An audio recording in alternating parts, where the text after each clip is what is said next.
안녕하세요. 리나르도 장입니다. 오늘은 4-2강 경기 변동 이론과 거미집 모형을 같이 학습을 하겠습니다. 먼저 기초적인 개념을 좀 공부를 하겠습니다. 물가,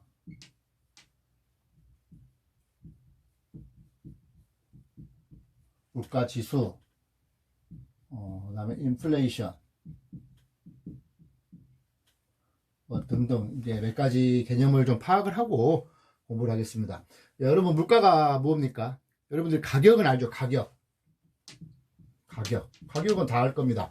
어떤 그 시장에서 거래되는 모든 상품의 각각의 하나의 값을 가격이라고 하는데, 물가는 그러한 시장에서 거래되는 모든 상품의 가격들을 중요도에 따라 가중평균한 중요도에 따라 모든 시장에서의 모든 상품을 중요도에 따라 가중평균한 종합적인 가격 수준이다. 이것이 이제 물가라고 우리가 이해를 하면 됩니다. 그러면 이제 물가가 있으면 물가가 지수는 뭐냐? 물가 지수는 기준 시점과 어느 정도의 물가가 더 현재의 비교 시점에 물가가 변동한 정도를 나타내기 위해서 물가 지수라는 개념을 씁니다. 그래서 기준 시점의 물가 1999년에 기준 시점을 잡았다 해요. 그럼 이거를 이제 100으로 잡는 거예요. 물가 지수를 100으로. 그러면 2005년에 120이다. 150이다, 80이다 이렇게 나오거든요. 그러면 이게 이제 비교 시점이거든요. 그러면 현재 20년도 마찬가지고 이때는 250이다 이렇게 나올 수 있잖아요. 그러면 2005년은 기준 시점이 100으로 잡았는데 120이라는 것은 20% 이상 상승했다는 뜻이고, 80일 경우는 20% 이상 하락했다는 뜻이고, 2020년에 물가지수가 250이다 할 때는 그 당시에도 기준 시점을 1999년으로 100으로 잡았으니까 그때보다도 적어도 150% 이상 상승했다. 이럴 때 이제 물가 지수라는 용어를 쓰는 겁니다. 그래서 그렇게 이해하시면 될 것 같고요. 이제 여기서 재밌는 것은 여러분이 상식적으로 다 아시겠지만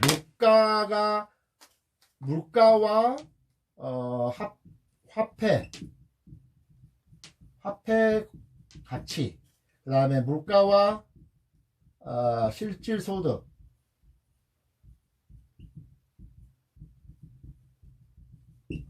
관계를 상식적으로 생각해 봅시다. 물가가 상승하다.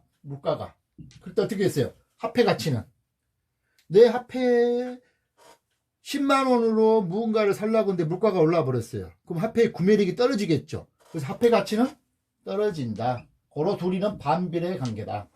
물가가 또 올라요. 내 한 달 소득이 300만원도 합시다. 300만원인데 살 수 있는 게 물가가 올라오면 떨어지겠어요? 못 떨어졌어요. 300만원 화폐 가치가 떨어지기 때문에 내 실질적인 소득이 300이지만 더 떨어지는 거예요. 그래서 실질소득도 물가가 오르면 떨어진다. 이것도 마찬가지로 반비례 관계다. 이것도 아시면 아주 기본 상식이 되겠습니다. 그 다음에 이제 우리가 알 수 있는 것은 인플레이션, 여러분이 공부를 했을 겁니다. 인플레이션이 뭐냐면 어떤 그 시장에서 물가가 계속 오르는 현상, 그러니까 화폐 가치가 계속 떨어지는 겁니다. 물가는 계속 오르고 화폐 가치는 떨어지는 현상, 이게 이제 인플레이션이라고 부르는 겁니다. 그럼 인플레이션과 반대가 뭐가 있어요? 여러분이 아시는 거 뭐예요? 그렇죠, 디플레이션입니다. 디플레이션은 물가는 지속적으로 떨어지면서 떨어진 만큼 화폐 가치는 오른다는 거죠. 그래서 인플레이션 같은 경우는 물가가 오르기 때문에 유리한 사람들이 누구겠습니까? 실물자산, 부동산이나 금이나 이런 그 실물자산을 갖고 있는 사람이 유리하죠. 물가가 오를 때는 화폐 가치가 떨어지기 때문에. 그래서 부동산 소유자, 실물 소유자들이 유리하고, 또한 이제 채무자들, 내가 100만 원을 빌렸는데 물가가 오르기 때문에 화폐 가치가 떨어지기 때문에 100만 원이 그만큼 떨어져요. 금전 채무자도 인플레이션 때 유리합니다. 디플레이션은 반대가 되겠죠. 부동산 가격이 떨어지고 계속 떨어지고 화폐 가치가 오르기 때문에 화폐 소유자, 그 다음에 채권자 100만원 빌려줬는데 화폐 가치가 오르기 때문에 150만원 효과가 있기 때문에 금전 채권자는 디플레이션 때 유리하다. 이제 그렇게 상적으로 이해하시면 경제 현상이 재미가 있습니다. 아주 기초적인 겁니다. 근데 이제 우리가 특이하게 하나 아실 것은 여러분이 스태그플레이션이라고 들어봤을 거예요. 스태그플레이션. 이게 뭡니까? 이거는 뭐냐면 스태그레이션 플러스 인플레이션, 이거를 결합한 개념입니다. 스태그네이션이 실제로 경기 침체를 뜻합니다. 경기 침체. 경기 침체 때는 보통 물가가 떨어지기 때문에 디플레이션이 나오는 것이 맞는데, 경기 침체임에도 불구하고 물가가 상승하는, 인플레이션은 보통 호황기 때 물가가 상승하기 때문에 호황기에 나오는데, 경기 침체임에도 불구하고 물가가 상승하는 인플레이션이 나오는 특이한 경우가 이제 현대 사회에서 70, 80년대 많이 나왔습니다. 그래서 이를 두 개를 합성한 것이 스태그플레이션입니다. 그래서 경기도 침체, 근데 물가가 상승하는 경우, 이런 경우는 이제 특이한 경우입니다. 스태그플레이션. 근데 이제 이거는 우리나라도 많이 겪어봤던 경제 현상입니다. 우리나라 같이 그 주요 자원 부족국에서는 원유나 이런 등등의 기본적인 자원들을 수입에 많이 의존하고 있지 않습니까? 그래서 거기에 국제 원유가가 급등을 할 경우에는 그 수입 원자재가 급등하기 때문에 기름값이 오르기 때문에 우리가 물가가 막 오릅니다. 그 대신 또 수입에 많이 의존하고 있는 우리나라일수록 그런 물가가 많이 오르고 또 수입품이 우선 다른 물가까지도 영향을 미쳐서 물가가 오른 만큼 또 경기도 수출 부진과 수입이 많아지고 하기 때문에 수입에 부담이 크기 때문에 경기도 침체가 되는, 그래서 우리나라 같은 국제 유가가 급등할 경우는 스태그플레이션이 발생할 수 있다. 우리나라처럼 수입에 많이 의존하고 있는 나라는 그럴 수 있다. 그렇게 이해하시면 될 것 같습니다. 그러면 이제 그 경기 변동으로 들어가겠습니다. 경기 변동 이론으로 들어가겠습니다. 경기 변동이 뭐죠? 경기 변동이라는 것은 우리가 경제 활동 중에 소비나 생산 활동 이런 것을 보니까 경제 활동이 이렇게 상승도 있고 하강도 있고 이게 상당히 생각보다 주기적이고 반복적으로 일어나더라. 이게 이제 규칙성이 보인다는 거예요. 그래서 이것을 상당한 규칙성이 있기 때문에 경기 변동을 또 경기 순환이라고 합니다. 어느 정도 규칙성이 있기 때문에 경기 순환이라고 합니다. 그래서 이거는 상당히 이제 미시적이 아니고 거시적으로 본다는 거. 거시죠? 그렇잖아요. 거시적으로 보는 겁니다. 상당히 오랫동안. 어떨 때는 뭐 50년도 바라볼 수 있고, 짧으면 3년이고, 보통 우리 이제 부동산 경기는 주택 경기라고 하는데, 건축 경기라고 하는데, 17년, 18년 그 정도를 경기 주기라고 경기 변동을 합니다. 그래서 거시적 측면을 보고 있다. 또 이것은, 동태적이다. 동태를 하니까 무슨 명태 뭐 그거 말한 거 아니고, 움직인다 그 말이야. 움직일 동자죠. 양태, 태도 할 때, 동태적이다. 그렇죠? 계속 움직이는 걸 보는 거지. 정태적이 움직이는 그 정지하고 있는 정태적인 것이 아니야. 그 시험에 나옵니다. 동태적이다, 거시적이다. 그리고 주기적이고 뭐 반복적이다. 뭐 이제 주기적이고 반복적이다. 이런 이제 총체적인 현상이다. 이제 이렇게 경기 변동의 의미와 특성들을 좀 이해하시면 좋을 것 같습니다. 그럼 경기 변동을 보면 이제 여러 가지 그 국면이 있어요. 어떤 국면, 네 가지 국면이 있는데 이게 쭉 도형하면 이렇게 경기 순환이라고 하시죠. 경기 추세, 시간의 흐름이 날 수도 있고, 그럼 이렇게 쭉 올랐다가 내려갔다가 저점을 찍고 다시 올라갔다가 내려갔다, 이렇게 이제 경기가 이렇게 변동을 한다는 겁니다. 이게 이제 경기에서 가장 높은 정점, 우리가 정점을 찍었다 이렇게 하잖아요. 그럼 이 뜻이에요. 그럼 정점을 찍었다 하면 내려갈 수 있겠구나 생각을 해야 돼요. 우리는 이제 공부를 하신 분들은 저점은 뭐겠어요? 저점을 찍었다, 반등할 기회로 왔다, 뭐 주가 되면 이런 말 나오잖아요. 저점을 찍으면 이제 상승할 수 있겠구나, 이것을 우리가 예측을 해야 돼요. 그래서 경기는 이 중간에서 올라가는 측면은 경기가 호황이다, 정점을 쭉 내려갈 때는 경기가 후퇴하고 있다. 아직은. 이렇게 쭉 내려가지고 계속 내려가는 것은 경기가 불황이다. 저점을 쭉 올라갈 때 경기가 이제 회복이다. 이게 이제 경기의 변동 주기예요. 우리가 그런 말을 경제신문이나 또 뉴스를 말할 때 정점을 찍었네, 저점을 찍었네, 또 우리는 이렇게 이해를 해야 돼요. 그래서 이 정점과 저점의 폭, 이게 경기의 진폭이랍니다. 진폭. 그리고 이 경기의 처음에 정점에서 다음 정점까지 이 간격을 경기 변동의 주기랍니다. 주기, 한 주기. 여기서부터 이렇게 한 주기입니다. 그래서 이거는 경기 변동 내 국면, 진폭과 주기, 이렇게 이해하면 됩니다. 호황, 후퇴, 불황, 회복. 이렇게 이해하시면 아주 쉽습니다. 그리고 뉴스나 신문에나 뭐 이렇게 이야기가 나올 때 우리는 이렇게 나오면 무슨 뜻이다 이렇게 이해를 하셔야 됩니다. 그 다음에 이제 알 것은 이제 그 경기 변동에서 좀 우리가 아셔야 할 것은 우리가 경제 지표, 뭐 생산이나 주가나 뭐 부동산 물가나 이자율, 뭐 임금, 소득 이런 등등이 경제 지표잖아요.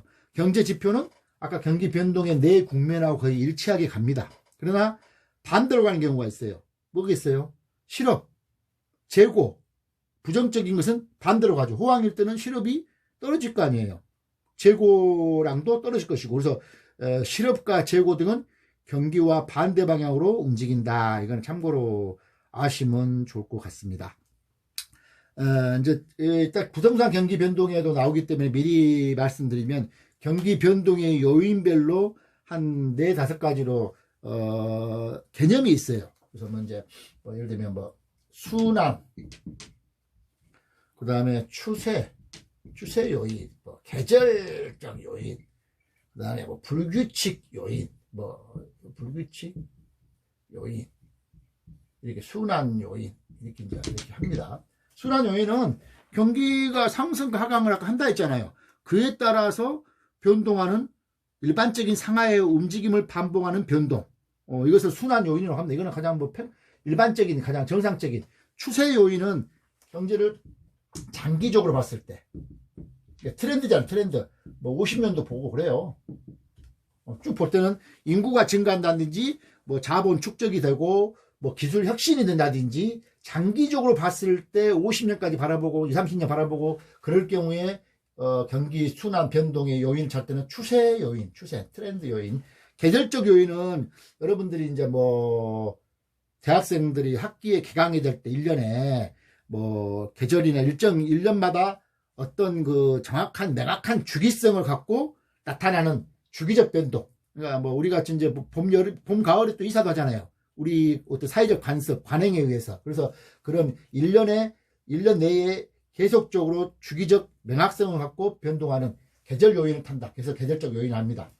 불규칙 요인은 말 그대로 천재지변이나 뭐 파업이 일어난다든지, 그리고 여기서 또 이제 정부 뭐 정책, 정부 정책에 의해서 우리가 갑자기 뭐 그에 따라서 움직이는 거, 뭐 이런 갑자기 그 불규칙적으로 후발적 단기적으로 일어나는 요인, 불규칙 요인. 그래서 이것도 뭐 가끔 시험에 한 문제씩 나오기 때문에 뭐 예를 들면 뭐 다음 중 뭐 정부 정책에 의해서 경기 변동이 난 것은 계절적 요인이다. 그러면 틀린 거잖아요. 뭐 그렇게 이해를 하시면 이게 상식적인데 시험에 이따금씩 나옵니다. 그 정도 있다 하고 부동산 경기 변동에 접목시킬 때 다시 한번 또 설명을 드리겠습니다. 이 정도 아시고 이제 우리가 공부한 이론은 경기 변동 이론이라는 경제학적 이론을 이제 부동산 경기 변동 이론을 접목을 해야 돼요. 그래서 부동산 경기 변동 이론. 이걸 이제 우리가 접목을 해야죠. 항상. 그래서 부동산 경기 변동이, 부동산 경기는 뭐냐? 쉽게 말하면 이것은 우리가 보통 건축 경기라고 합니다. 건축.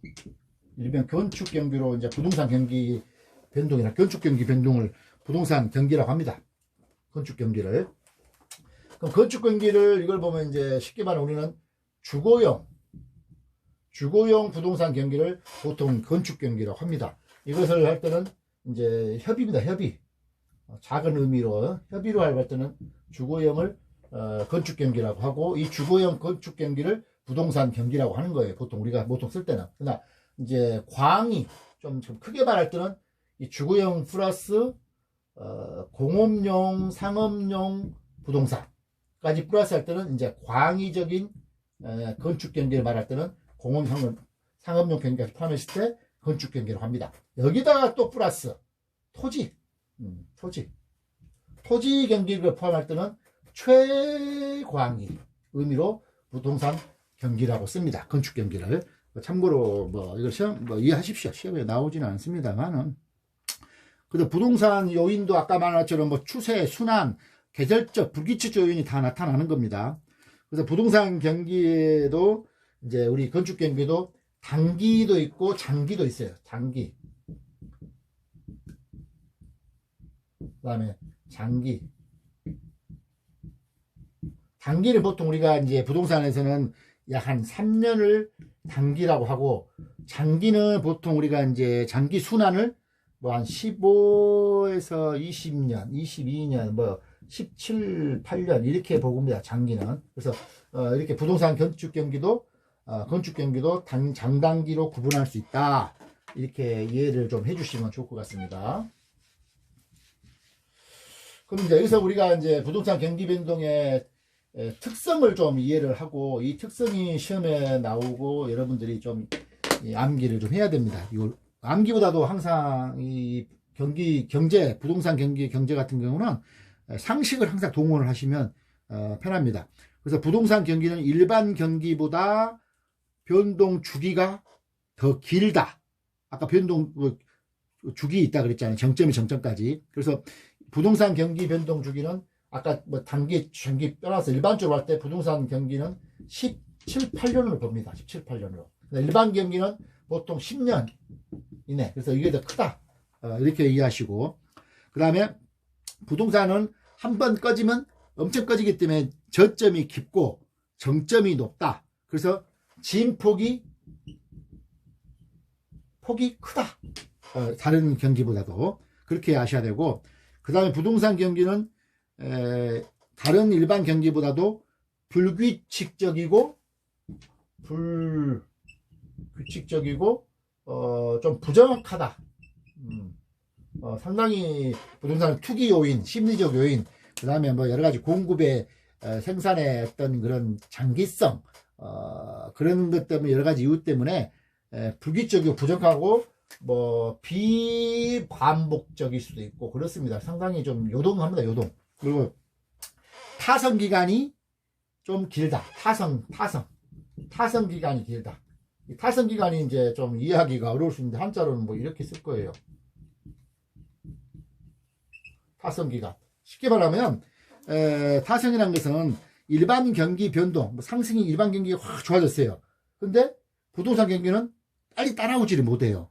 그만큼 시간적 갭이 있는 거예요. 그래서 일반 경기보다도 시간적으로 시간차가 있다 할 때 이제 타성이 길다. 그렇게 말하는 시간차, 갭이 일반 경기하고 갭이 있다. 시간적으로 따라오기가 빨리 오지 않았다. 그러니까 경기가 좋다 해서 부동산이 바로 좋아지는 게 아니고 그렇게 생각을 하시면 됩니다. 그리고 부동산 경기는 통상적으로 지역적, 국지적으로 나타나서 전국적, 광역적으로 확대되는 경향이 있습니다. 그렇잖아요. 부동산은 전에 우리가 1강, 2강에 배웠을 때 특성들이 있었잖아요. 지역성, 국지성, 우리가 임장 활동도 해야 되잖아요. 그래서 부동산은 어느 특정에서 발생돼가지고 확대되는 경향이 있다. 서울, 강남에서 올랐는데 서서히 강남을 억제하다 보니까 강북으로 올라가고 또 그러다 보니까 경기도로 올라갔다가 전체 전국적으로 확대되는 경향이 있잖아요. 그래서 부동산 경기는 지역적, 국지적에서 전국적, 강역적으로 확대된 경향이 있다. 부동산 경기는 일반 경기와 같이 갈 수도 있지만, 병행할 수도 있지만, 독립해서 갈 수 있고, 또 역행도 하는 거예요.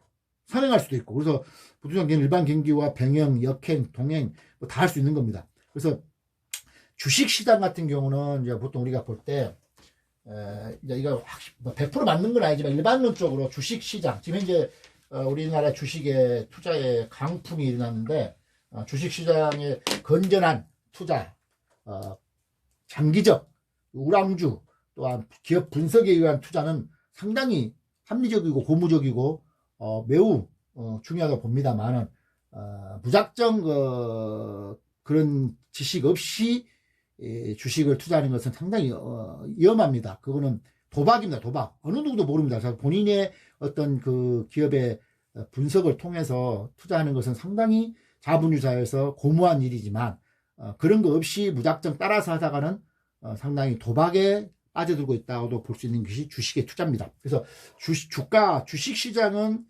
일반 경기에 비해서 선순환점이야, 선순환.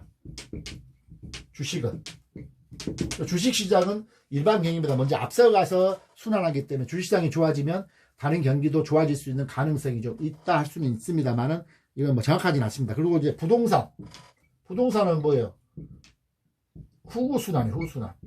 경기가 좋아져야 부동산은 일반 경제보다도 약간 뒤에 따라오는 후순환이다. 이제 이거는 뭐 일반적으로 정확하진 않습니다. 요새 뭐 하도 경제가 다른 사회 심리학적 요인, 뭐 투기적 요인, 뭐 등등 여러 가지 요인에 의해서 났기 때문에 이게 전체가 뭐 다 맞지는 않아요. 일반적으로 이렇게 이야기를 합니다.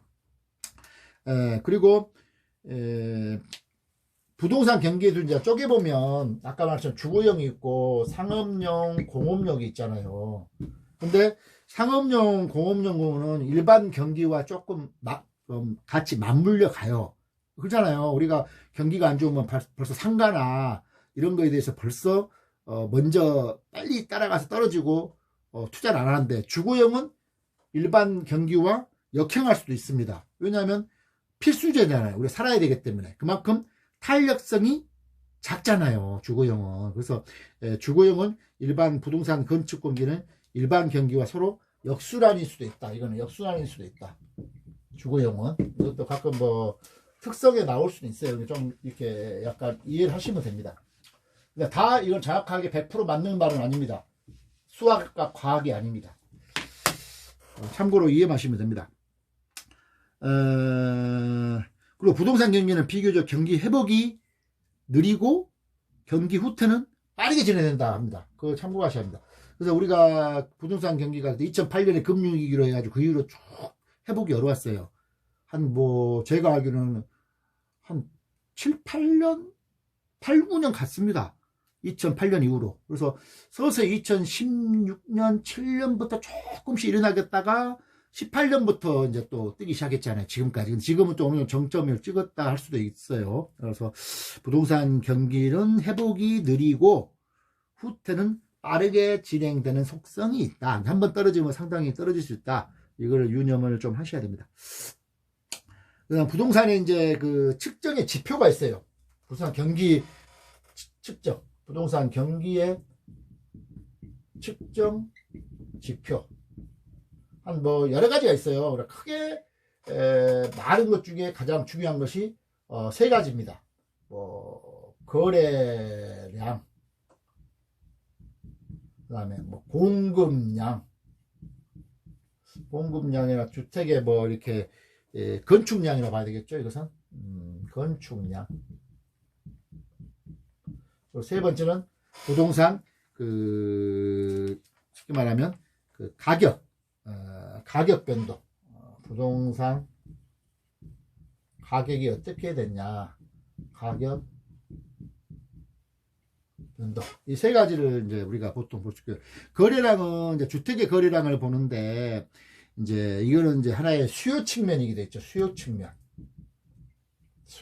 수요 지표라고 했습니다. 그래서 부동산에 어떻게 이제 선행 수요 지표가 될 수 있느냐, 거래량이. 그것은 이제 정부가 취득세액을 받는다든지, 부동산 등기 실적을 보든지, 국가 수입의 실적을 보게 되면 거래량이 얼마나 됐다. 그래서 이걸 수요 지표로 사용할 수 있다. 공급량은 건축 허가량, 건축 착공, 그다음 건축 완공 등등의 지표가 있을 수 있습니다. 근데 완공량이 가장 좋은데 이거는 좀 지표로 구하기가 쉽지 않기 때문에 보통 건축 허가와 착공량으로 부동산 경기의 공급 측정 지표로 사용을 합니다.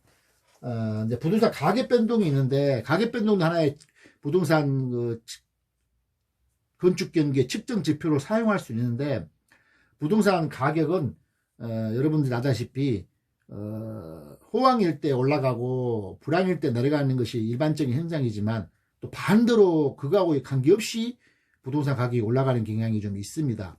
그것은 이제 예를 들면 건축비가 상승한다든지 토지 가격이 오른다든지 그랬을 경우에 거래나 이런 관계없이 부동산 가격이 올라갈 수가 있고, 또 사회적 투기나 이런 것에 의해서 아무런 경기 상황과 관계없이 부동산 가격은 또 올라갈 수가 있습니다. 그래서 부동산 가격 변동은 불안전 측정 지표입니다. 그래서 이거는 보통 거래량은 수요적 지표, 건축량은 공급 측면에서의 측정 지표인데, 부동산 가격 변동은 그러한 불안적 요인이 있기 때문에 보조 지표로 보통 많이 씁니다. 보조 지표로.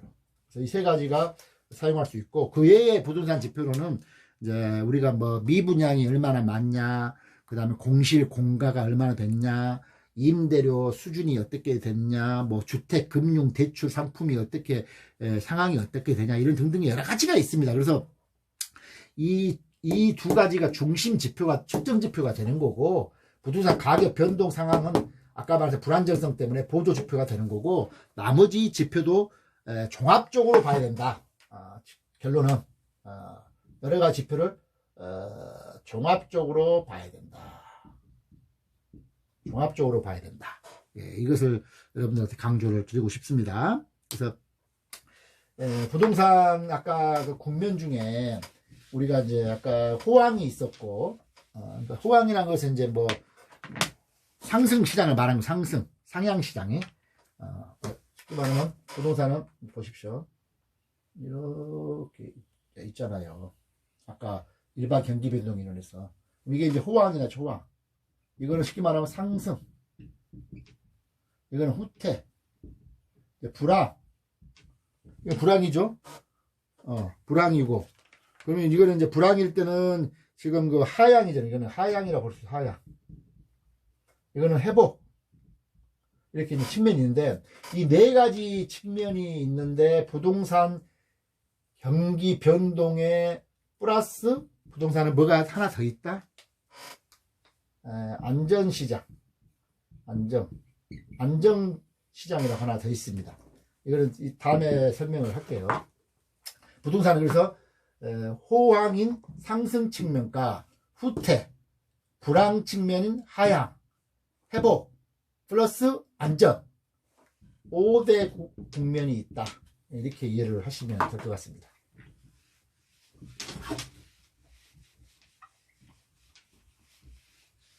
여기서 이제 부동산에 우리가 시험에 나올 수 있는 게 뭐냐면, 그러면 이 아까 측면에서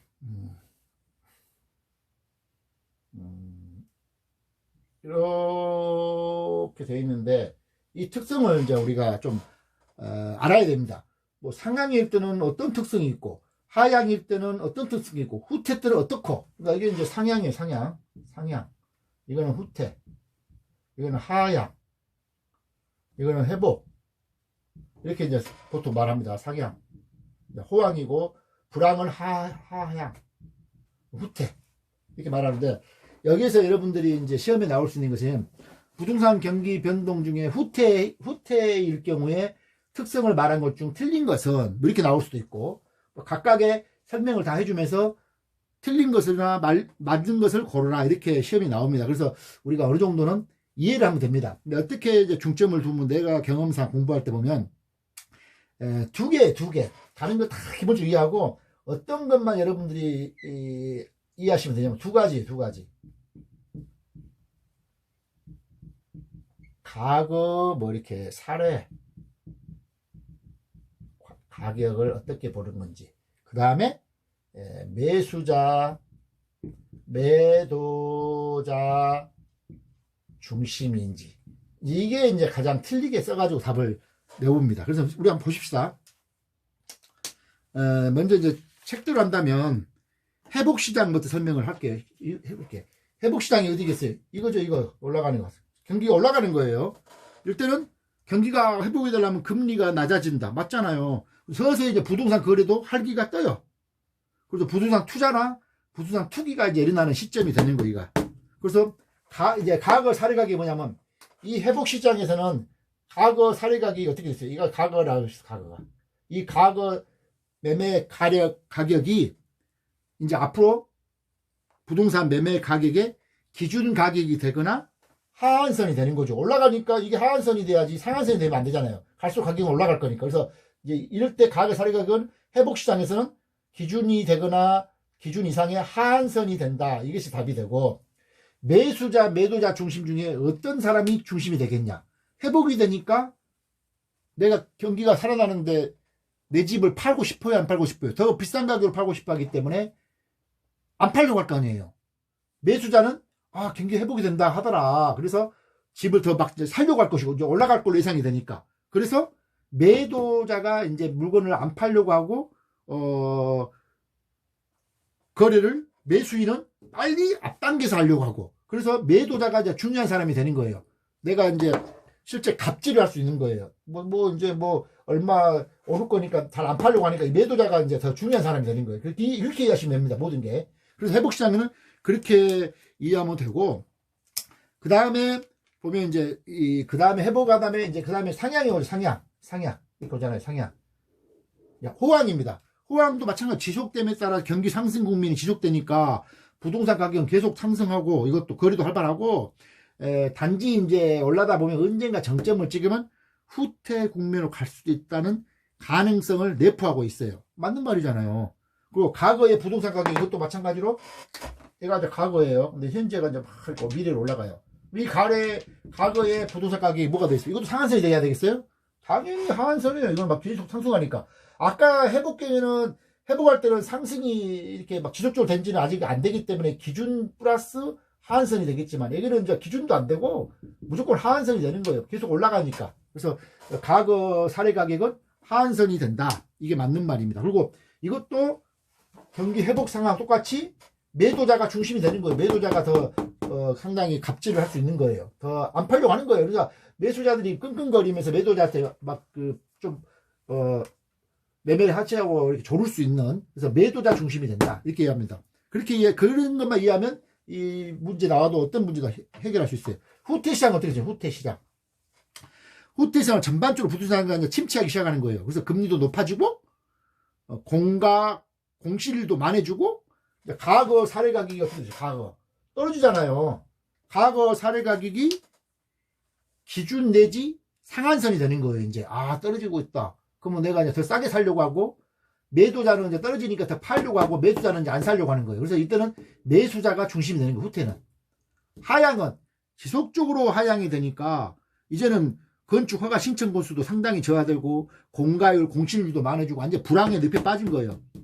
그래서 이거는 과거 사례 가격이 완전히 이제 상한선이 되는 거예요. 이때는 누가 이렇게 과거 사례 가격보다 더 비싸게 살 수는 없잖아요. 그리고 사는 사람이 귀해지고 파는 사람이 이제 많아지는 거예요. 그래서 이때는 매수자가 중심이 되는 거예요. 이렇게 이제 이해를 하시면 책에 한 2, 3페이지로 복잡하게 써 있는데 이 두 개만 갖고 생각을 해보시면 어떠한 문제도 해결할 수 있다. 이 문제는 한 문제 이상은 나옵니다. 그래서 이거를 이렇게 이해하시면 됩니다. 아시겠죠? 제가 이렇게 쉽게 설명을 해드리고 상식적으로 이해하게끔 두 가지 중점으로 이해를 하시라고 말씀을 드린 겁니다. 그에 이제 아까 부동산 경기 변동에는 플러스 안정시장이 있다. 이거 어려운 거 아니에요. 안정시장이 있다. 근데 이거는 이제 그 경기 순환에 의해서 변동에서 분류된 것이 아니고 그 부동산 시장에서만 고려되는 시장입니다. 예를 들면 아주 상권이 좋은 이치가 좋은 아주 좋은 입지 조건, 우리나라 같으면 강남에 예를 들면 주택이 변동이 컸다 하는데 떨어졌다 하는데, 예를 들면 서초동이나 강남에 강남구나 이런 데는 생각보다 많이 안 떨어지잖아요. 그건 항상 입지 조건이 좋고 수요가 항상 있기 때문에 안정적인 경기 변동에 관계없이, 물론 좀 차이는 있겠지만, 그리고 도심지 또 아주 상가 항상 손님이 끌을 수밖에 없는 그런 요충지는 상당히 경기 변동과 관계없이 안정적이다. 그래서 부동산 시장에서만 고려 대상이 되는 것이 이제 안정시장이라는 것이 있다. 이걸 아시면 됩니다. 그리고 이 안정시장이라는 것은 경기 순환에서 분리된 것이 아니나 경기와 경기 변동과 완전히 무관한 것은 또 아니다. 무관하잖아요. 어느 정도 경기는 타죠. 아무리 안정시장이라 하더라도 경기가 너무 안 좋으면 거기도 조금은 떨어지고 또 변동이 있어요. 그래서 이 안정시장은 것은 경기 순환에 의해서 분류되는 국면은 아니지만 경기 순환과 무관하지는 아니한다. 그 정도 이해하시고 넘어가면 됩니다. 그래서 이거 관련된 문제 나왔다는 하나 예시를 제가 한번 설명을 할 거니까 내가 답은 이제 안 가르쳐 주고 이제 말씀을 할 거니까 알아맞혀 보세요. 부동산 시장에 이거 한 23회 때 나온 거예요. 부동산 시장의 경기 변동에 관한 설명으로 틀린 것은 1번 부동산 경기 변동이란 부동산 시장이 일반 경기 변동처럼 상승 하강 국면이 반복되는 현상을 말한다. 맞죠? 틀립니까? 그렇죠? 맞습니다. 그 다음에 회복 시장에서 직전 국면 저점의 거래 사례 가격은 회복이라죠. 회복 올라가는 거. 직전 거래 사례 가격은 현재 시점에서 새로운 거래 가격에 하한이 되는 경향이 있다. 맞죠? 올라가고 있으니까. 후퇴 시장, 아까 후퇴라 했죠. 후퇴 시장에서 직전 거래 사례 가격은 현재 시점에 새로운 거래 가격에 상한이 되는 경우가 있다. 맞죠? 내려가고 있으니까 과거 거래 가격은 상한이 되는 거죠. 그 다음에 하향 시장, 불황의 늪에 빠졌어요. 하향에서도 거래 사례 가격은 현재 시점에서 거래 가격에 상한이 되는 경향이 있다. 맞죠? 더 떨어지고 있으니까 하향에서. 그럼 이게 이제 답이 큰데 상향 시장, 아까 상향 있죠. 상향 호황이 상향 시장에서 직전 거래 사례 가격은 현재 시점에서 새로운 거래 가격이 상한이 된다. 상한이 되는 경향이 아니잖아요. 하한이 되는 경향이 있죠. 상향하고 있으니까 거래 가격. 그러니까 이게 답인 거예요. 이렇게 문제는 제가 말씀한 거 학습하면 쉬워요. 그 다음에 또 하나 문제를 부동산 경기 변동에 관한 설명을 틀린 것은 이것도 25회에 나왔어요. 이게 한 번씩 나오는 겁니다. 뭐 답만 읽어드릴게요. 시간이 있으니까. 후퇴 국면은 매수자가 중시된다. 생각해보세요. 후퇴. 경기 후퇴하고 있어요. 그러면 부동산 가격이 떨어져요. 그러면 매도자가 더 팔려고 하고 매수자가 안 살려고 할 거 아니에요. 그래서 매수자가 중시된다는 말은 맞아요. 그런데 뒤에 보십시오. 과거의 거래 사례 가격은 새로운 거래의 기준 가격이 되거나 하한이 되는 경향이 있다. 아니죠. 후퇴하고 있으니까 더 떨어질 거니까 하한이 아니고 상한선이 되는 거예요. 과거 사례 가격은. 그래서 이게 틀렸기 때문에 답이 됐던 25의 경우입니다. 그래서 문제가 이렇게 나온다는 걸 아시고 충분히 이해하시면 되겠습니다. 그래서 과거의 거래 가격이 어떻게 되냐? 하한선이 되냐? 상한선이 되냐? 그 다음에 매수자가 중심이 되냐? 매도자가 중심이 되냐? 우위가 되냐? 그거를 이제 상식적으로 아시면 됩니다. 그 다음에 이제 다른 아까 경기 변동 요인 중에 그 계절적 변동, 1년에 한 번씩 계절적 특성에 따라 변동하는 거, 대학가에 오피스텔 원룸을 얻는 거나 우리 이사철 가는 거, 이 계절적 변동이라고 그랬죠? 아까 다 했었던 건데 부동산도 적용되는 겁니다. 불규칙적 변동, 우발적 변동, 이것은 정부 정책에 의한 것도 불규칙적 변동이다. 이것도 가끔 시험에 나오기 때문에 말씀드린 겁니다. 그래서 하나 예를 들면 16회, 18회 이때 나왔던 건데 답은 이거예요. 경제 주체들이 모든 부동산 가격 상승에 대한 기대를 갖고 있다면 부동산 아니야 이거 아니고 하나 예를 들면 옳은 것을 아닌데 틀린 것이 이거예요. 일반적으로 부동산 경기는 여러 부동산 유형과 지역에서 동시에 같은 국면으로 진행된다. 아니죠. 지역적으로 다 틀리다 그랬잖아요. 이것도 틀린 거예요. 부동산 경기 후퇴 국면에서 중개활동은 매수조보다 매도자를 중심하게 된다. 후퇴하는데 누가 중심이 된다 그랬죠. 후퇴할 때는 가격이 떨어지니까 매도자를 팔려는 사람이 많고 매수자를 안 살려고 할 거 아니에요. 점점 떨어지니까. 그래서 매도자를 중시한 것이 아니라 매수자를 중시한 거죠. 이런 것은 떨린다는 거죠. 이런 식으로 문제가 계속 2, 3회씩 나온다는 걸 아시고 대비하시면 될 것 같습니다. 그 다음에 이제 조금 재미있고 약간 어려울 수도 있는 거미집 모형에 대해서 공부를 하겠습니다. 아주 이거는 이거 제가 전에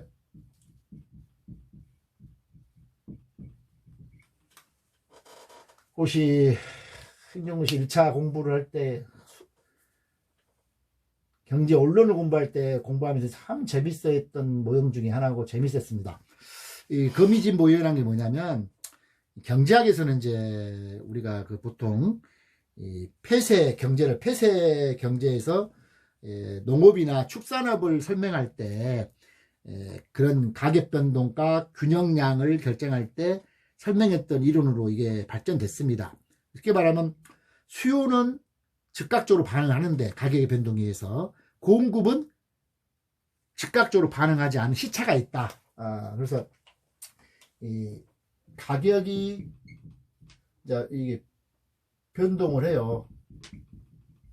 근데 수요는 즉각 반응하고 공급은 시차가 있다. 이럴 경우에 어느 정도 요동을 쳐서 균형 가격과 균형 양, 우리가 수요 공급에서 수요와 공급이 맞을 때 균형 양이고 균형 가격을 했잖아. P, Q가.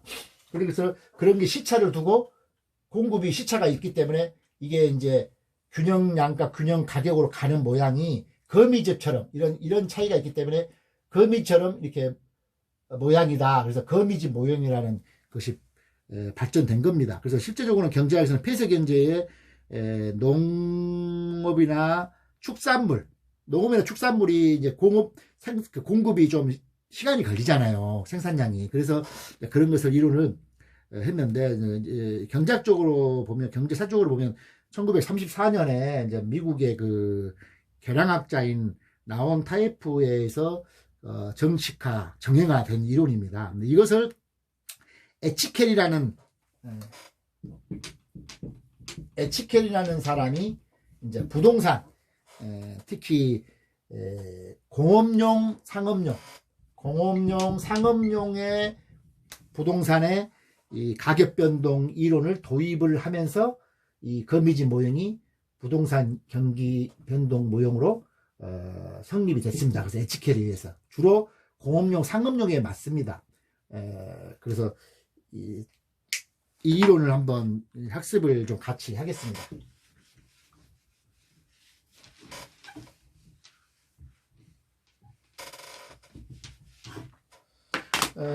거미집 모형은 개인적으로 이제 가정이 필요합니다. 그래서 현재 아까 말처럼 거미집 모형의 기본적인 가정이 뭐냐면 1번 가격 변동에 의해서 수요는 즉각 반응한다. 공급은 시차가 있다. 즉각 반응 못한다.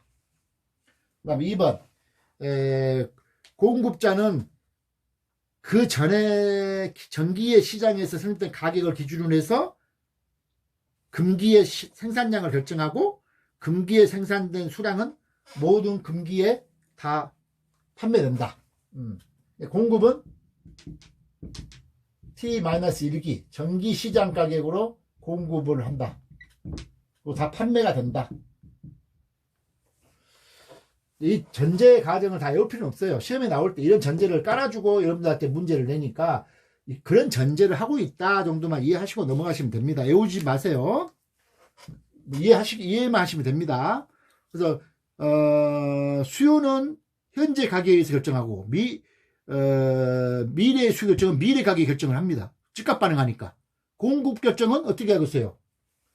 공급 결정은 과거 가격으로 시차가 있기 때문에 결정을 한다는 거예요.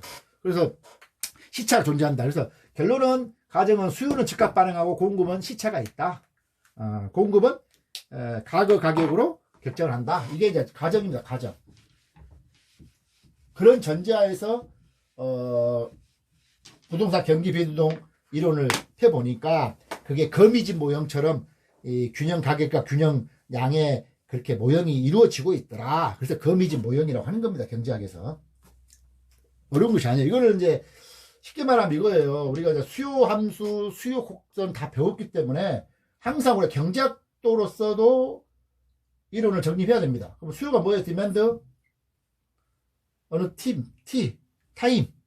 지금 이거 금기입니다. 금기했을 때 수요 함수는 F, P, 가격이라죠. 다른 거 다 여기 빼고 이제 이때 T. 이때 뭐냐면 T기의 수요는 T기의 가격, 시차가 없다는 수요는. 그러면 공급 함수는 뭐예요? supply. T기는 어떻게 해야 되겠어요? P는 맞는데 아까 시차가 있다 했죠. 공급은 전기, 이 T보다 마이너스 1기의 가격에 의해서 공급이 된다. 그래서 아까 그 전제를 이렇게도 표시할 수 있어요. 수요함수, 공급함수를. 이해하시죠? 공급은 과거의 가격으로 결정이 된다. 시차가 있다 이거죠. 이렇게 이해하시면 되고. 여기서 거미줄 모형에서 이제 시험이 기본적으로 한 문제 이상은 나옵니다. 이거는 충분히 이해하시고, 어렵게 생각하지 마. 책을 보면 뭐 아주 어려워요. 여기서 딱 두 가지 조건만 이해하시고, 그러면 어떤 문제도 풀 수 있고, 제가 쉽게 같이 학습을 할 겁니다. 거미줄 모형은 세 가지가 있습니다. 세 가지. 수렴령. 한문대로 좀 수렴한다는 뜻입니다. 발산령. 점점 멀리 떠난다는 거예요.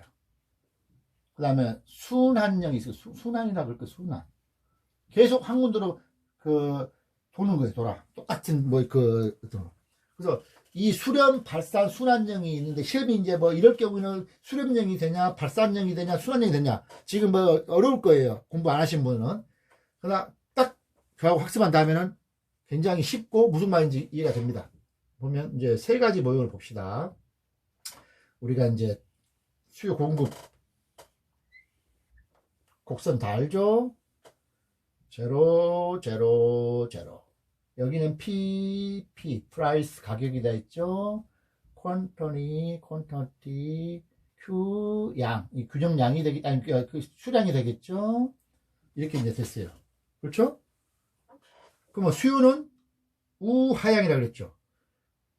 수요는 이렇게 쭉 D 곡선. 이거는 S 곡선. 이게 이제 1 합시다. 2는 S곡선이 탄력성이 더 커요. 엎어지면 크다 했죠. 무한되고 설수록 수직일수록 탄력성은 작다 했죠. 이 앞에 공부한 걸 다 좀 기억해야 돼요. D가 이제 이거 보면 2는 뭐예요? 1은 수요 곡선이 더 엎어졌잖아요. 탄력성이 크다는 거예요. 여기는 수요 곡선이 공급 곡선보다 탄력성이 크다라고 우리가 빨리 눈치를 채야 돼요. 이건 이제 S. 여기는 S가 더 높아졌잖아요. D보다도. 그러니까 여기는 D 수요가 S보다 탄력성이 크다 볼 수 있고, 이 그림은 S 공급이 수요보다 탄력성이 크다. 그렇게 이해가 돼야 됩니다. 그리고 이제 마지막 이제 하나는 수요, 이게 이제 같다 합시다. 반드시 못 그리니까 제가 DS. 이거는 D와 S가 탄력성이 같다. 이렇게 그림이 되는 겁니다. 제가 왜 세 가지를 하냐면 이 세 가지 모형이 수렴, 발산, 순환 모형이 되는 거예요. 이렇게 이해를 하시면 됩니다. 그러면 수렴령은 뭐냐? 가격이 여기서 적당합시다. P1이 됐어요. P1일 때 수요는 여기에요. Q1. 여기는 공급 곡선이 공급이 Q2. 그러면 이만큼 P1일 때 공급이 수요보다 많잖아요. 그렇죠? 그러면 공급이 많기 때문에 가격은 떨어지려는 욕심이 이제 떨어지는 요인이 생긴 거예요. 그래서 가격은 다시 이렇게 떨어지는 거예요. 떨어져. 여기까지 떨어져. 여기까지 떨어져. 가격은 수요에 맞게끔. 가격이 이렇게 떨어져요. 이렇게. 그럼 여기 떨어지면 공급은 여기고 수요는 어디예요? 여기에 수요가 많아져요. 이렇게만큼. 수요가 많아지면 이것도 또 가격이 또 올라가는 요인이 되죠. 이렇게 올라가는 거예요. 여기가 되는 거예요, 이제.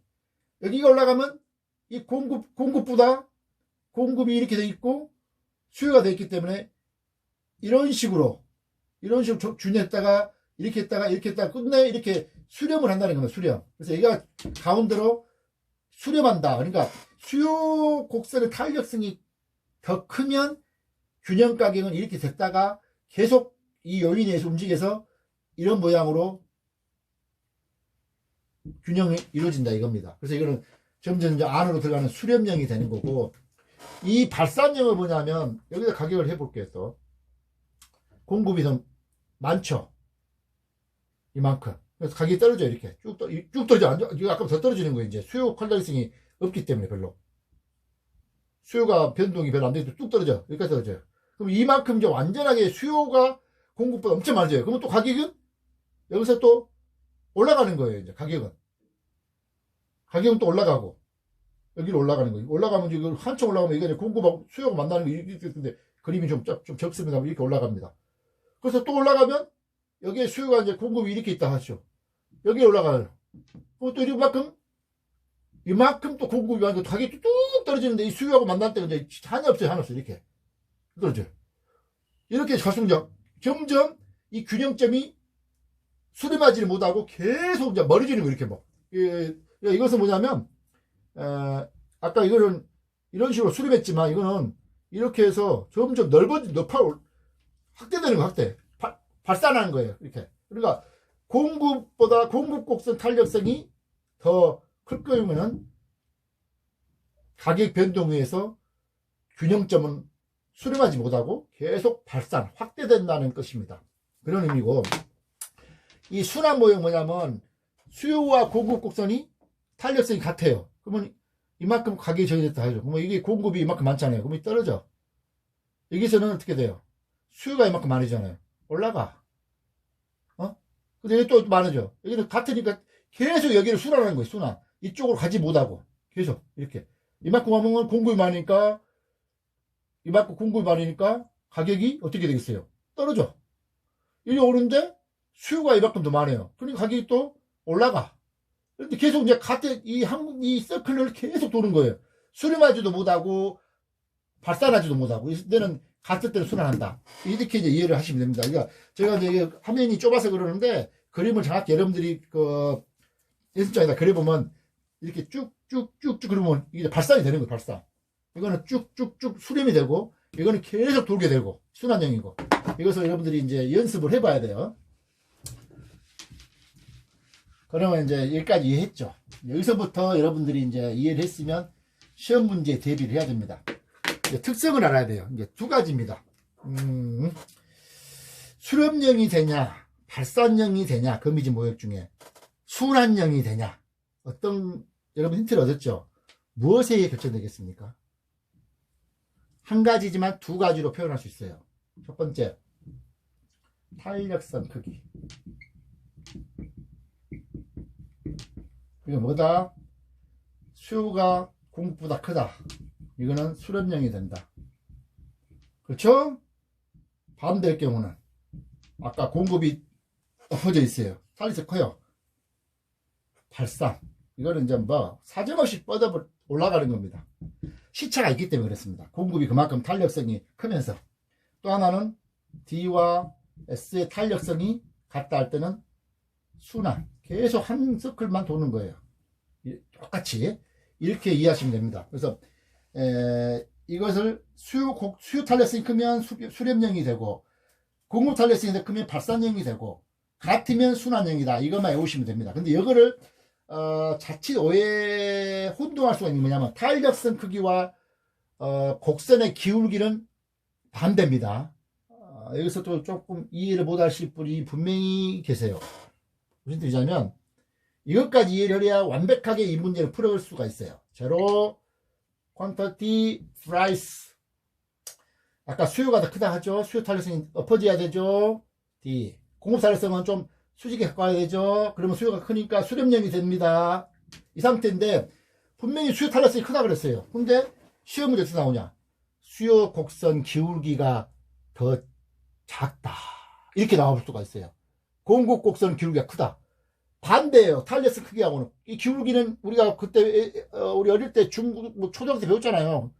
이렇게 이게 굉장히 기울기가 큰 거잖아요. 이 기울기는 이거는 기울기 작은 거고. 그래서 탄력성이 작을수록 기울기는 큽니다. 반대입니다. 그러니까 기울기가 같다는 것은 탄력성이 더 작다는 거예요. 그래서 이 수렴령이 되려면 수요 탄력성이 공급 탄력성보다 커야 된다. 이 말도 맞지만 수요 곡선의 기울기가 공급 곡선의 기울기가 작아야 된다고 같은 말이에요. 기울기는 반대예요. 기울기가 클수록 탄력성은 작다. 이것을 여러분이 분명히 이해하시면 이 두 가지 관계를 이해하시고 이것만 외우시면 여기에 나올 문제는 여러분들이 100% 답할 수 있습니다. 여기까지 이해하고 뭐 그 책에 많이 복잡하고 그러는데 이 제가 한 오늘 같이 학습한 거 중심으로만 이해하시면 문제 풀 수 있어요. 그래서 문제 나온 것을 제가 3가지 정도 문제를 풀고 오늘 학습을 마무리하겠습니다. 잠깐 물 좀 마실게요.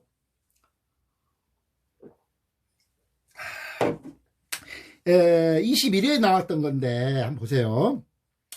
다음 제시된 조건 하에서 수요가 증가한다면 거미집 이론에 의한 A, B 부동산의 모형 형태는 수렴이 되냐 뭐가 되냐 이렇게 나옵니다. 그러면 A 부동산이 두 부동산이 있어요. A 부동산, B 부동산. A 부동산이 가격 탄력성, 수요 탄력성이 이건 좀 쉬운 문제예요. 1.1이다 그랬어요. 다 가르쳐 줬어요. 공급의 탄력성은 0.9다. 이제 우리가 눈치채야 돼요. B 부동산의 수요 가격 탄력성은 0.9고 공급 탄력성은 당연히 크게 나오겠죠. 뭐 1.3이라고 그대로 하겠습니다. 이럴 경우에 A 부동산은 수렴형이냐 발산형이냐 순환형이냐 B는 뭐냐 이렇게 물어본 거예요. 그러면 우리가 배웠잖아요. 이거는 수요 탄력성을 가르쳐 준 거예요. 우리가 수요 탄력성이 더 크고 공급 탄력성이 크잖아요. 수요 탄력성이 뭐다? A는 그렇죠. 수렴형이죠. 수렴형. B는 뭐예요? 공급 탄력성이 크다. 발산형. 이게 답이에요. 이거는 좀 쉬운 문제지만 우리가 외워야 아는 거죠. 수요 탄력성이 큰 것은 수렴형이 된다. 이걸 알아야 되는 거예요. 이게 첫 번째 이게 뭐 20 뭐 몇 회인가 나왔던 문제예요. 점점 조금 응용 문제가 나오는데 그것도 원리만 하면 뭐 어렵지 않아요. 그 다음에 이제 이거는 그냥 거미집 이론에 관한 설명 중 옳은 것은 그랬어요. 옳은 것입니다. 가격이 변하면 공급량은 즉각 변한다고 가정한다. 안 그랬죠? 수요가 된다 그랬죠. 가격이 변해도 수요량은 일정 기간 후에 변한다. 반대로 말하고 있죠. 균형의 이동을 비교 정학적으로 설명하다. 비교 정학적이 아니죠. 계속 변동하면 움직이고 동태, 비교 동태적이 아까 동태, 명태, 동태적입니다.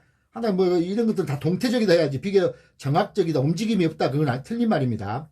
가격에 대한 수요 탄력성과 공급의 탄력성이 같을 경우 균형에 충격이 가해지며 균형으로부터 이탈 발산한다. 안 그랬죠? 같이 수요 공급 탄력성이 같을 경우는 이탈 발산하지 않고 계속 순환한다. 순환. 이게 틀린 거예요. 이게 이제 맞은 답인데 가격에 대한 수요 탄력성이 공급의 탄력성보다 클 경우 수요 탄력성이 큰 경우다. 이거는 새로운 균형으로 수렴한다. 가격이 변동할 경우에. 맞죠? 수요 탄력성이 크기 때문에. 그래서 이건 답입니다. 이것도 뭐 이렇게 문장으로 여러분들한테 말씀을 해도 여러분들이 딱 기본만 알고 있으면 틀릴 수 없다. 근데 이게 이제 조금 응용 문제가 약간 헷갈릴 수 있는 게 아까 내가 기울기를 말했던 것이 이 문제를 여러분들이 헷갈리지 않기 위해서 내가 말해준 거예요. 탄력성만 여러분들이 기억하면 안 됩니다. 탄력성과 기울기는 반대다. 탄력성이 크다는 것은 기울기가 작다는 뜻이고 탄력성이 작다는 것은 기울기가 크다는 뜻인 거를 여러분들이 무조건 알아야 돼요. 그 기울기는 뭐 이렇게 절대적으로 그 기울기는 뭐 마이너스 플러스 관계없이 그 절대적인 그 수치를 말한 겁니다. 그래서 탄력성과 기울기는 반대다. 그거를 여러분들이 딱 전제를 하시고 이 문제를 푸시면 됩니다. 이것도 이제 A 부동산 시장 이거는 수치로 표시되어 있어요. A 부동산 시장은 아니 이렇게 하지 마시고 A 부동산은 수치로 뭘 했냐면 EP 수요 우리 함수 배웠잖아요. EP는 뭐 이렇게 어렵게 나와요. 어려울 것도 하나도 없어요. 500 마이너스 Q D다. D가 있으면 수요란 뜻이에요. 그리고 3P는 뭐 300 플러스 4QS다. 이거 쓰면 서플라이 공급이란 뜻이에요. 수치가 나왔다 해서 뭐 당황할 필요 없어요. 너무 별거 아니에요. B부동산은 뭐예요? B부동산은 또 어렵게 나와요. 뭐 글씨만 어려워요. P는 400 마이너스 EQD다. 디맨드 수요. 그 다음에 EP는 100 플러스 4QS다. 아유, 제가 뭐 식사도 못하고 하니까 약간 당이 떨어진 것 같습니다. 이렇게 이제 표시가 돼 있어요. 이럴 경우에 A 부동산은 뭐고 B 부동산이 뭐냐 이게 물어본 거예요. 어려울 거 하나도 없습니다. 그러면 이거는 수치 풀면 어떻게 돼요? P는 이퀄 250 1을 나눠서 2분의 1 QD잖아요. 이거는 P는 이퀄 100 플러스 3분의 4 QS잖아요. 결론은 이 앞에 있는 거는 탄력성이 아니에요. 기울기잖아요. 기울기를 표시하는 겁니다. 이걸 이제 우리가 이해를 해야 돼요. 2분의 1 기울기고 3분의 4 기울기. 그러면 공급 곡선의 기울기가 3분의 4가 더 크죠? 2분의 1보다 3분의 4가 크잖아. 기울기가 크다는 건 뭐죠? 탄력성은 작다는 뜻이에요. 그럼 이거는 A 부동산의 결론은 뭐냐? D 수요 곡선의 탄력성이 S보다 크다 이 뜻이에요. 기울기가 작기 때문에. 이 앞에 있는 이 앞으로는 그 앞에 이것은 기울기를 뜻한다. 이거는 여러분들이 뭐 다 아실 건데 나이 드신 분은 또 이제 잊어버릴 수 있어요. 우리 다 초등학교 때 배운 건데. 이것도 마찬가지예요. 이잖아, 2. 이거는 뭐 나눌 필요 없고, 이거는 2를 보내야 돼. 같은 P로 해야 되니까. 그럼 이거는 2분의 4. 2잖아요. 그럼 여기는 EQD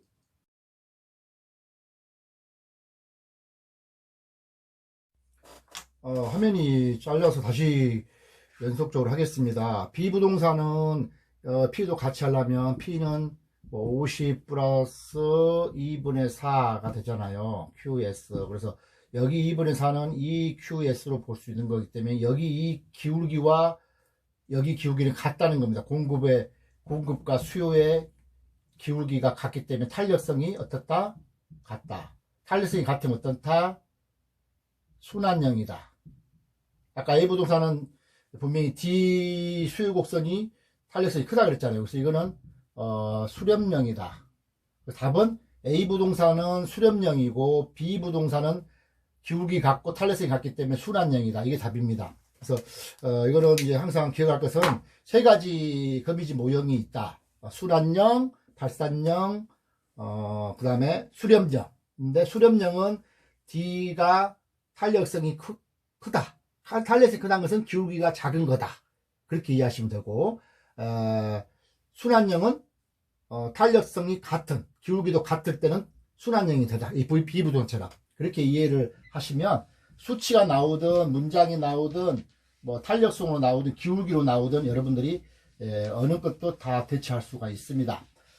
오늘은 이 시간까지 여기까지 학습을 마치고요. 오늘 같이 학습하느라 고생을 하셨습니다. 다음 시간까지 행복하시고